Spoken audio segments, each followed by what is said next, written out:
So let me give you a proper introduction here so I can edit this appropriately. So Hunter Armstrong, 2019 Dover High School graduate, gold medalist at the Tokyo 2020 Olympic Games, current world champion in the 100 backstroke, world record holder in the 50 backstroke, and you will compete in Paris at the 2024 Olympics in the 100 backstroke, in the 4x100 freestyle relay, and anything else that comes up for you. Pretty That much. sound right? Yeah. So what is your, thanks for making time for us, first of all. I'm sure you have a busy schedule. What's your schedule like right now? You're in North Carolina, right? Yes, sir. So we are in North Carolina for a little training camp. We leave tomorrow to go to Croatia. And I don't know how long we're there, maybe week and a half, 2 weeks. And then we head off to Paris. Is your training still focusing on freestyle? Like you said before, you train in freestyle and not really so much in the backstroke. Yeah, I still train predominantly freestyle.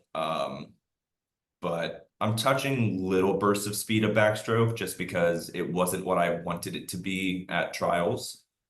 So this time we really used to, like, if you liked your performance at trials, sustain it. If you didn't, you have time to fix it. So is this time different than last time? Last time I remember Coach Brenda Worley said you didn't have any international experience last time you were training for the Olympics. Yeah, this time is definitely a lot different. I have 3 years and 7, 8 meets under my belt of international experience. So I'm going in, I know exactly what to expect. I know what the village is going to look like. I know what the food's going to taste like. I know what food to avoid. Um, so yeah, no, we're ready. One of the bigger differences at the trials was the fans. Like you were swimming in front of around 20,000 fans in Mhm. Indianapolis. That's a big difference from last time. I know CT Brandon Auditorium gets pretty loud in Canton. What was that experience like in Indianapolis? If I'm being real, we come out, when you come out of that tunnel, you're in the zone, completely locked in. You really don't hear anybody as you're coming out, but as soon as you touch the wall, like it's an out of body experience. Just to hear like the roar, it's insane. Do you hear Jake above everybody? I hear Jake because he's closer. He makes sure that I hear him. So does it mean more this year that it's in Paris? I mean, Paris is a historic city, the city of lights and everything. I mean, I'm excited to see Paris. I haven't been, um, but it doesn't carry any more weight than Tokyo did.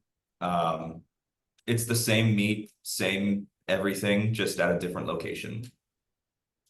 So let's talk about the Olympic team trials in Indianapolis, and the race that everybody was talking about was the semifinals in the backstroke. You probably talked about that so much. You know, do you want to explain what happened there just one more time, probably for the 100th time for you? Yeah, I gotcha. I'll give you the brief rundown. So when I got in the water, they have a camera that's put on the blocks to get probably just a cool shot of us like launching back. But it was right where I wanted to put my hand.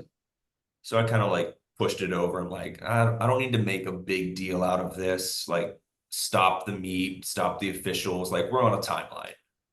Um, so I just moved it over, and then as I went to like go, my either the wedge slipped on one side or my foot slipped. I'm gonna blame the equipment because why would I want to blame myself? I get it. But no, I just went straight down and instinct kicked in. Did you hear the call of it by, was it Dan Hicks and Rowdy Gaines? Did you watch that video of their call of your swim there?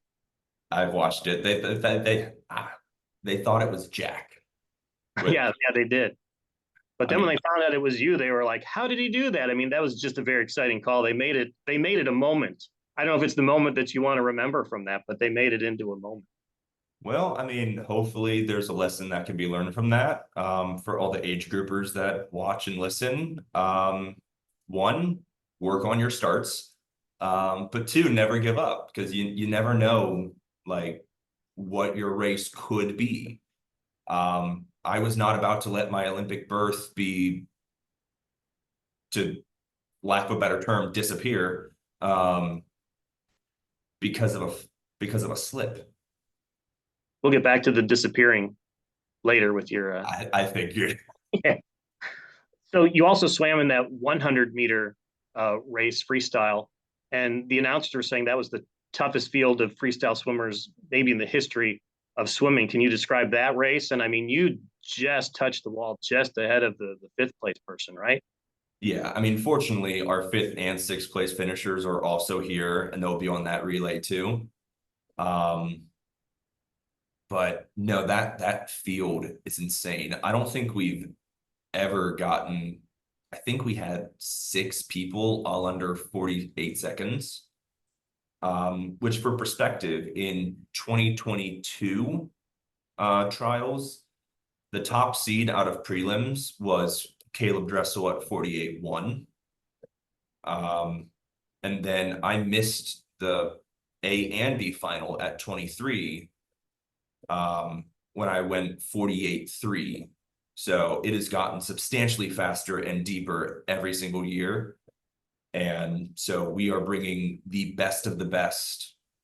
I think we have 3 or 4 out of the top 8 in the world, all on Team USA. So, wow. So last time, maybe around the Olympics, you went with the Latin tattoo, right? Invictus Mineo. Am I saying that right? Manio. So yes, I got this when I was a freshman in college. So it was way before the Olympics. That's just my family motto, and my brother has a matching one on his right arm. It means I remain unconquered. The only one I got after the Olympics is this one. And I have some fun plans on how I'm gonna add to it. I got an idea. I mean, you went with the Latin in back then when you were a freshman. Now you went with like the Christopher Walken Saturday Night Live reference here when you got out of Cowbell? yeah, maybe you stick with that. Do you want to explain? You know, I understand because I did some research. Do you want to explain why you decided to go the route of Saturday Night Live and Christopher Walken there? We need more cowbell. Yeah, I mean, there is a rivalry within the United States and Australia. And for people that don't know, there was an Australian athlete who said that she hated our cowbell. And so that sort of just lit a fire under all of Team USA. And so it's just a little fun, little fun jab to throw. I mean, it's cool to have rivalry within sport. Like I want to beat Australia. I want to beat Great Britain. I mean, I want to keep the United States on top. But also at the same time, I love all of the Australian athletes themselves. Like I'm best friends with them. But from the minute I get in the ready room until I touch the wall, I'm going to touch that wall first.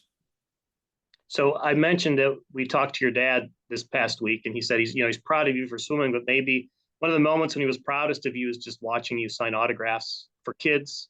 And I know last month in May you were at like Dover East, you were a guest reader for them, and I've seen that you've spoken to Massillon kids. How much does that mean to you to make time for the kids' autographs, to come back to the school you went to, be a guest reader for them? And I've seen you around elsewhere in the county. How important is that for you?